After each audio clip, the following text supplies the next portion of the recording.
Hola amigos, hablaré acerca del expresidente dictador Alberto Fujimori recientemente fallecido. Hablar de hechos reales o confrontar la verdad no nos gusta, preferimos no escuchar o ponernos al costado. Por eso estamos como estamos.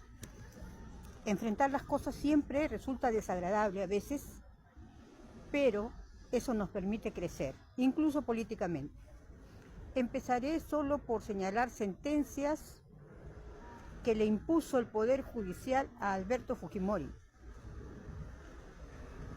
No todo lo que hizo Alberto Fujimori fue sentenciado y no pagó ninguna reparación civil por ningún concepto en ninguno de los casos en los que fue sentenciado. Lo condenaron por hacer uso indebido del poder presidencial, afectando la institucionalidad del país. Por eso le dieron una pena de 6 años de prisión por usurpación de funciones y lo inhabilitaron por tan solo 2 años. Sin duda, uno de los casos más dolorosos fue la masacre de La Cantuta, Barrios Altos, los secuestros y asesinatos selectivos. Por esta razón fue condenado a 25 años de prisión. Vuelvo a repetir, no pagó la reparación civil a los deudos de las víctimas. Estos crímenes fueron considerados de lesa humanidad. Voy a tomar una descripción anónima de lo que ocurrió ese día, desgarrador. Y me dirijo a todas las madres que, como yo, pueden ponerse en los zapatos de esas madres que perdieron a sus hijos de una forma tan violenta y cruel. Ese horroroso día, Alberto Fujimori envió a asesinar a 9 estudiantes y a un profesor de La Cantuta. A esos jóvenes estudiantes los secuestraron, los llevaron de noche a una playa alejada, los arrodillaron y les metieron un tiro en la nuca. Luego los quemaron y echaron cal sobre sus cuerpos para que no los identifiquen y no queden rastros. Al poco tiempo lo desterraron y lo volvieron a sepultar en otro lugar. ¿Quiénes lo hicieron? El grupo Colina, el grupo militar Colina. Recibieron órdenes de Alberto Fujimori. Luego fueron ascendidos y felicitados por su eficiente labor. En esas circunstancias han ocurrido muchos asesinatos en los que las personas, en la mayoría de los casos, han sido inocentes. Fue condenado por peculado, mal uso y robo del dinero del Estado. Fue responsable de corrupción directa y fue condenado por ello a 7 años y 6 meses de prisión por esos hechos. La corrupción de Alberto Fujimori se extendió a la manipulación de los medios y el control de la información y el relato a su favor. El caso de los diarios Chicha, donde Fujimori hace uso del dinero de los peruanos, manipulando a los medios de prensa y pagándoles, ¿no? Eran medios de prensa sensacionalistas, ¿no? Para que desinformaran a la población y solo dijeran lo que él pretendía que se conociera. La condena por el tema de los diarios Chicha fue de 8 años de prisión, inhabilitado por 3 años para ejercer cargos públicos. Repito una vez más, nunca pagó nada de indemnización a las víctimas. Fujimori desvió fondos del Estado para financiar sus actos de corrupción y crear propaganda a su favor en sus años de gobierno 1980-2000.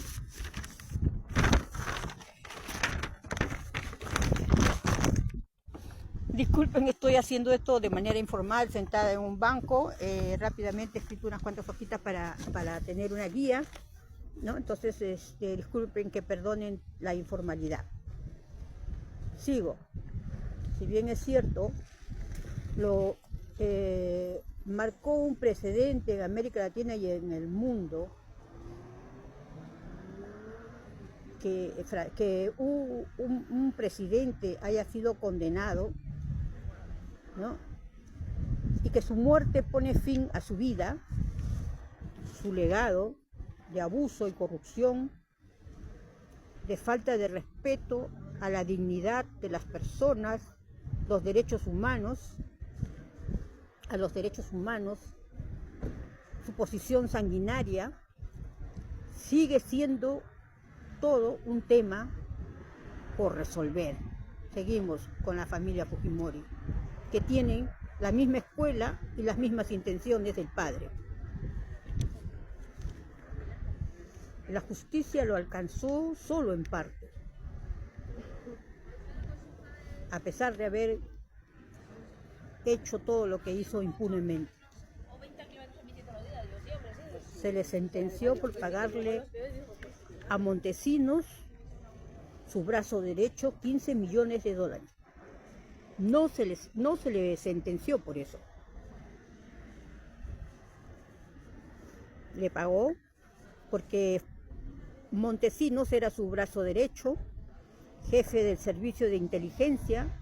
Ambos vivían juntos en el SIN y quería asegurar su silencio. Montesinos controlaba la red de espionaje, manipulación de medios, y compraba a todos los políticos y a todos los incluso artistas y los militares, ¿no? Luego los filmaba para chantajearlos. Todos conocemos ya el tema de los Vladivideos.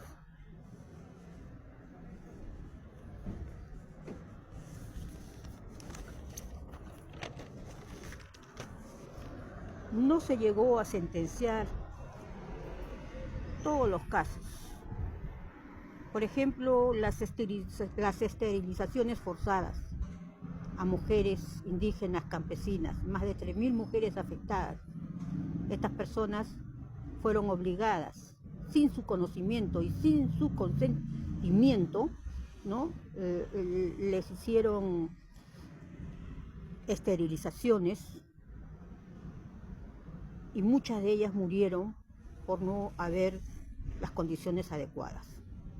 Estas mujeres víctimas siguen luchando por sus derechos, solicitando justicia.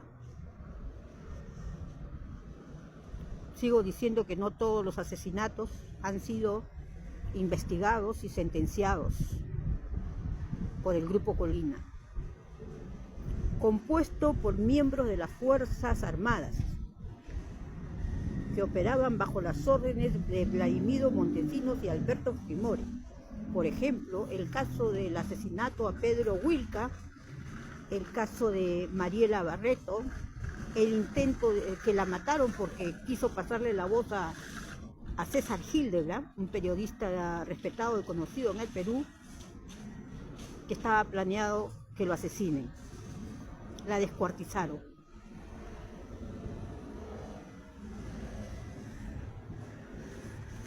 Todo lo que se ha vivido en la época del fujimorismo ha sido violencia, terror, incluso el narcotráfico ingresó al Perú a través del fujimorismo y de Montesinos. Y un personaje que todavía queda como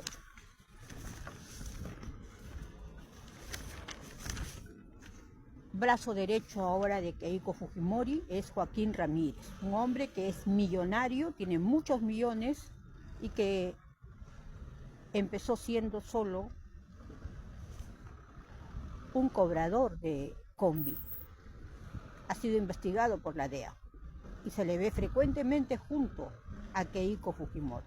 Es decir, Montesinos y Alberto Fujimori introdujeron al Perú el narcotráfico. Finalmente quiero hablar sobre el terrorismo y el tema de Abimael Guzmán.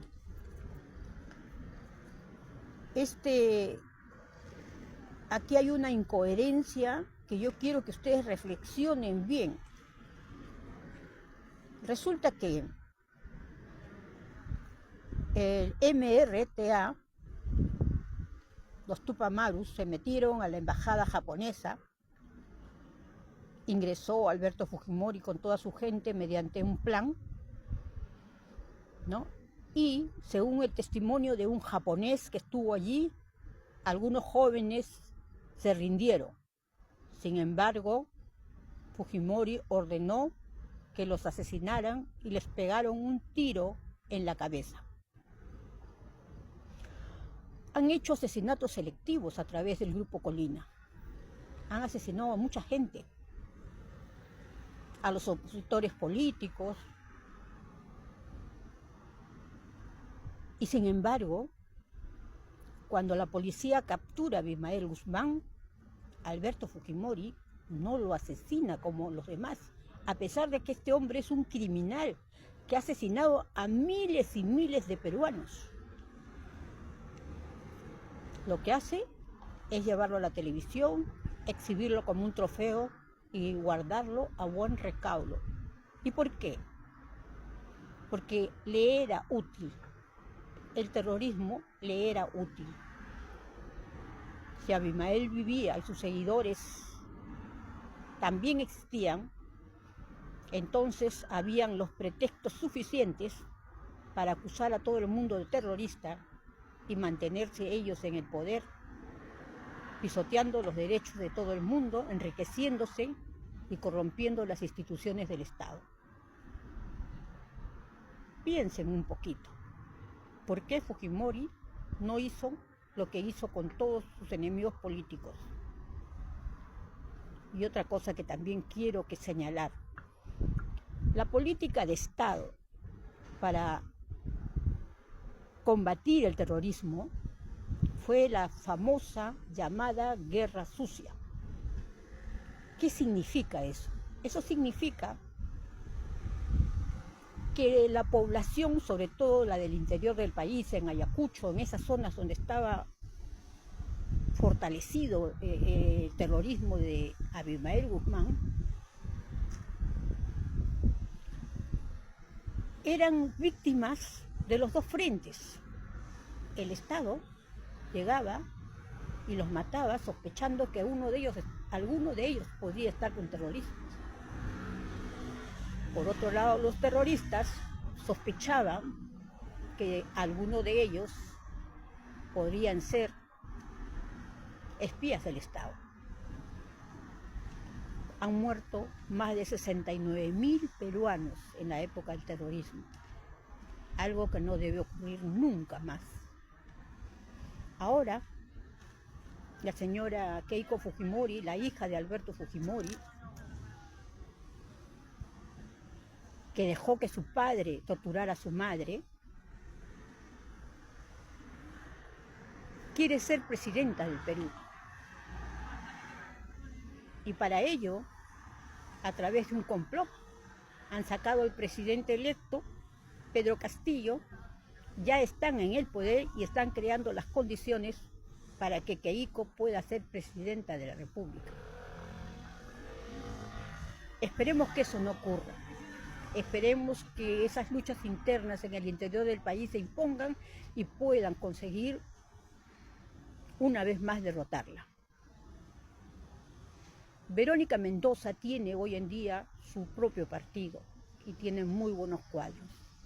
Ojalá sea coherente, sea honesta y en esta oportunidad, hasta el final, lleve a los peruanos a una situación de libertades democráticas y de mejor calidad de vida. Y algo muy importante, es importante la organización. La gente tiene que tener la conciencia de que pertenece a una organización, que hay unidad, que hay masa, que se protegen entre ellos, porque aislados todos van a ser víctimas. Espero que mi reflexión les sirva para algo. Gracias.